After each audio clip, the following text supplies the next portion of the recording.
a lot of stereotypes, especially with Muslims, and some people like to be vocal about it. Some people like to stand up for themselves and say, hey, that's not okay. Some name calling that people say, and some people keep quiet and use their expressions, facial expressions, but some people do say it. Some nights heavy, some nights bright. We carry whole homes in our minds. Talk it out, let it breathe. Every voice has something to teach. Between two worlds, we rise. Between two Kia ora worlds, whānau, welcome back to this we amazing try. series of podcasts that's between two worlds. They're bringing you a little bit of awareness about mental health. In the studio, I have three amazing young people here today. I'm excited to have this conversation. So we'll be talking about young people, school, and mental well-being. So let's find out who are they. I have here Meriem. Meriem, how are you today? I'm good, thank you. How are you? I'm good, thank you. So what we will do, let's do a quick introductions of who we are and what you guys do. So I do this way. I ask people, if I ask you this question, if that's the mic for you and if you want to introduce yourself, how you want to do it. Okay, hello. My name is Meriem. I am a year 12 student that goes to Palmy Girls. I was born in Algeria and came here very young. And ever since I've been living here, but sometimes I'd go back to Algeria. And yeah, All right. that's me. So you speak two languages at least. Yes, I do. Amazing. English and Arabic. Oh, beautiful. Thank you so much, Thank Meriem, for you. joining us. This Thank- exciting. And how about you? I'm good, how are you? I'm good, thank you. You, Hannah, right? Yes. So Hannah, tell us, that's the mic for you, how you want to introduce yourself. Hi, my name is Hannah, and I was born here, and I'm from Pakistan. Hmm. So you also speak two languages. Yeah. Here we go. Look at this. Amazing.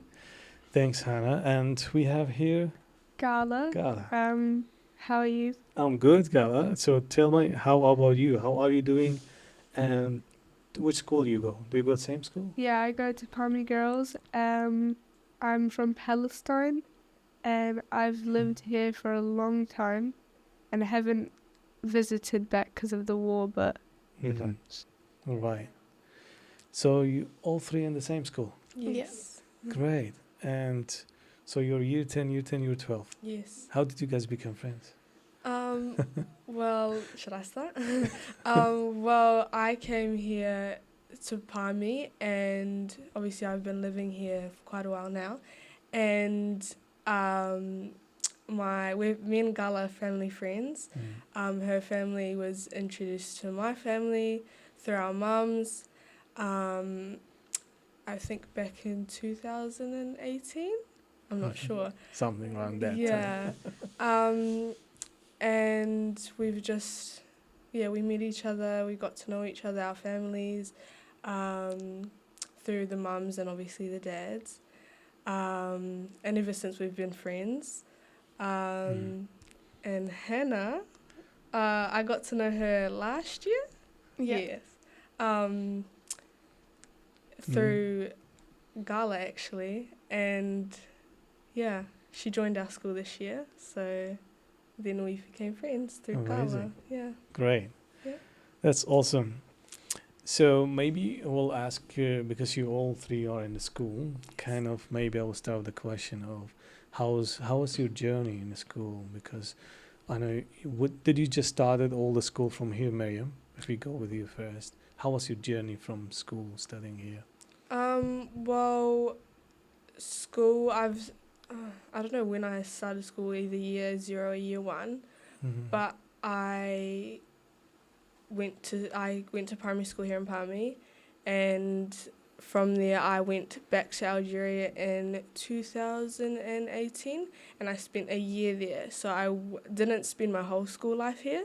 Right. And then I came back here, finished primary school, started intermediate, then obviously went to girls' high. But I'd say the journey was from the transition of coming back was a bit hard because I didn't know that I was going to come back. But I feel like I'm grateful to be back and happy because I got to reconnect with the people that were here that I knew from before. Right. Yeah. Wonderful. It's great. So, Hannah, how about you? You say you grew up here, right, in New Yeah. Zealand. I grew up here. So, how was your journey in the school since? It's changing? been great. Well, in daycare, I could speak fluent Urdu and I could just speak it. But ever since everyone started speaking English around me, I kind of lost it and I couldn't remember how to speak Urdu.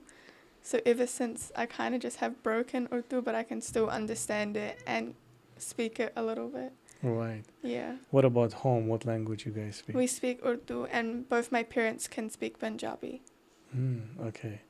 See, so now in home, I believe all of you, or just in home, do you speak your own languages? Yes. Right. English and Arabic. And Arabic. And then in school, you have to speak English. things. So that's bring me to the podcast here we're doing. We call it Between the Two Worlds. So how would you, maybe start with you, Gala, how you would see your experience between going home, speaking in Arabic with your family and friends and relatives, then when you're outside home, which is basically with society and school, your English. How's that experience for you? Do you need to think twice in two different languages, or how it works? Well, at home, I feel like way more comfortable because like I'm around like people that I know and I've lived with for like my whole life. So that just kind of like, it just feels like home. And when I'm outside of school, not outside of school, like out of home, I feel like connected with other people, like my friends and family, like Meriem, and just people around that I know. And in the home, how do you switch to? Do you speak with other siblings in English or Arabic? Well, both. Both.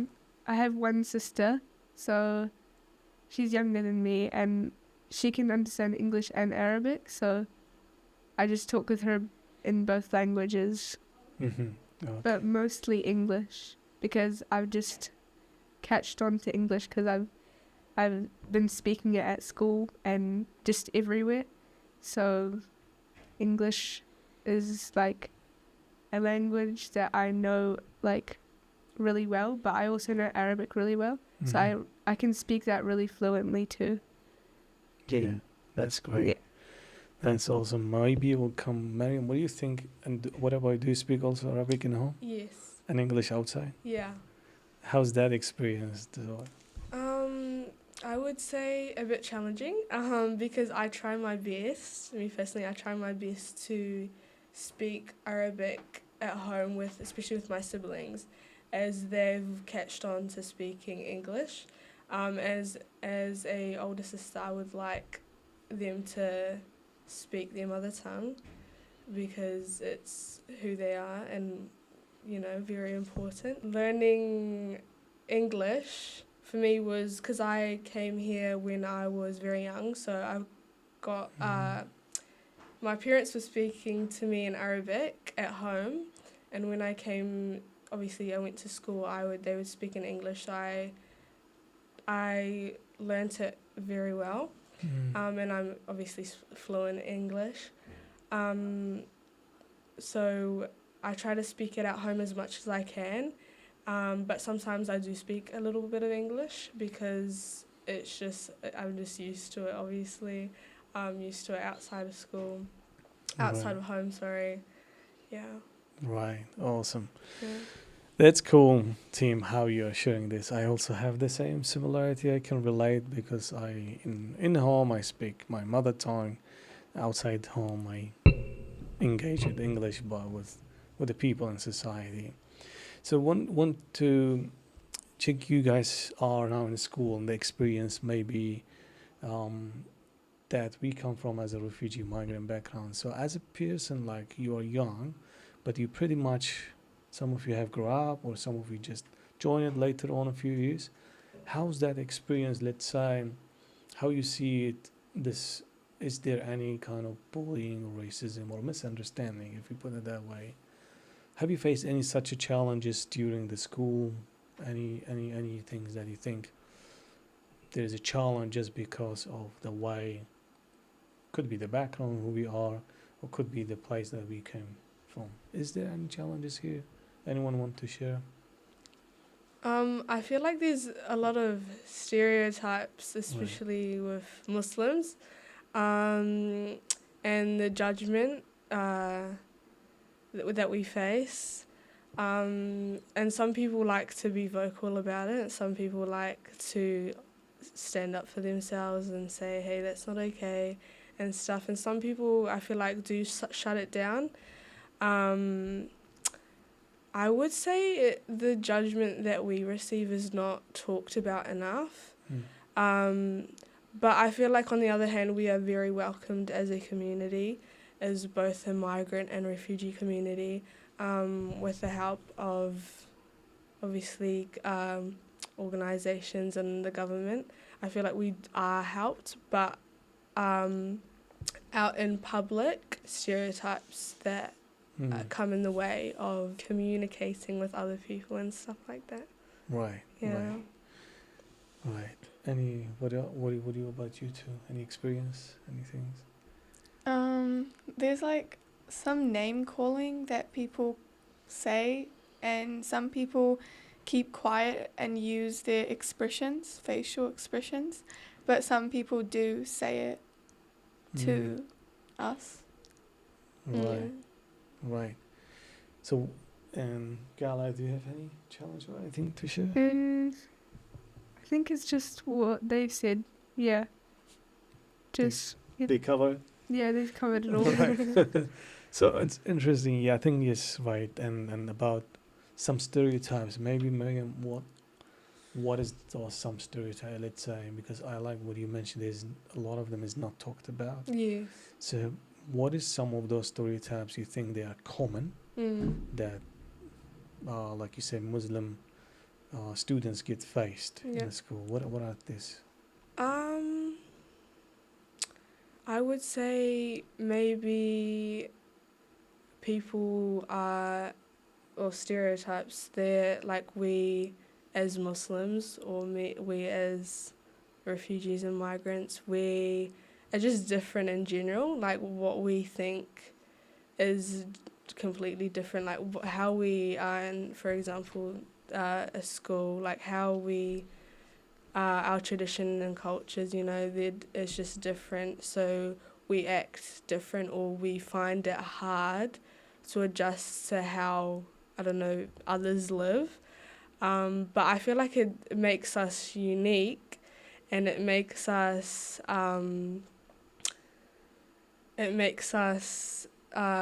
yes, different, but I would say it's just something different in a positive way that we should embrace. Yeah. Nice. Yeah. So in terms of support, so what do you think there's any support available in the school from the teachers or from the students when you guys facing any challenges or stress? I think there's definitely support there with counsellors and teachers that are specialised in helping with wellbeing. But for me personally, I find it, I wouldn't say very difficult, but it takes courage to go and speak about the issue and try to get them to understand where you're coming from. Yeah. Right. No, that's awesome. I think this is great. So, and do you think, this is maybe the last question about this topic, it's do you think, like, in a school, is a safe space to talk about mental health issues and things like that? Yes, but obviously everyone goes through life and everyone has their own difficulties and stuff. So it's very I feel like it's hard to understand where others are coming from and why their situations cause their like actions, and obviously where they're coming from cause their actions, and yeah. Great. So maybe one of the last questions of the podcast is, what will be your message? So to anyone who is listening, watching this podcast, Meriem, you want to go ahead? Yes. I feel like standing up for what's right, but also considering the other person's perspective and where they're coming from is really important too. Yeah. Beautiful. Yeah. Wonderful. Hannah, how about you? My message is just be yourself, and if something's bothering you, just talk to someone and stand up for yourself. Amazing. Thank you. Yeah. My message is to just try to like overcome that challenge, and to, if someone's bothering you or making you feel sad, you should just talk to someone that you feel comfortable talking to, and just always stand up for yourself, because you're who you are, not you're not in someone else's body. So Amazing. Wow. That's a great message, all of you. Thank you so much. It's just a great to talk to you all, to sharing your stories about the journey, about your backgrounds, about the schools, about the languages, about courage, and about your success. It's a great, you guys, what you're doing in the school, and also wishing you all the best in the journey and whatever you are doing after the school. So to that, we are coming to the end of this podcast. But before we end, let me get this one. We have this tradition. We have our guest messages, which is basically, it's a question from our previous guest. If you watch our podcast in YouTube, you will know who was it. But you will also have a chance to write a question. Cool. So the message from the previous guest is for all of you. Anyone want to answer? What are you most proud of as a Kiwi? Um, Should I answer? yeah. Okay. As a Kiwi with background, I feel like my background's unique, especially as a Algerian Arab who comes from a very unique background. I feel as though I'm very proud of where I come from, but also as a Kiwi living in New Zealand, there are a variety of different cultures that I also connect with. Awesome. Thank you so much. It's been a pleasure to have these conversations with you, three of you. Thank you again. May see you in the next opportunity, next time. Thank you. And Fano, hope you enjoyed, and for this beautiful conversation with these three young people who are amazing energy here. Thank you, and keep watch the next series and the next podcast. Ka kite.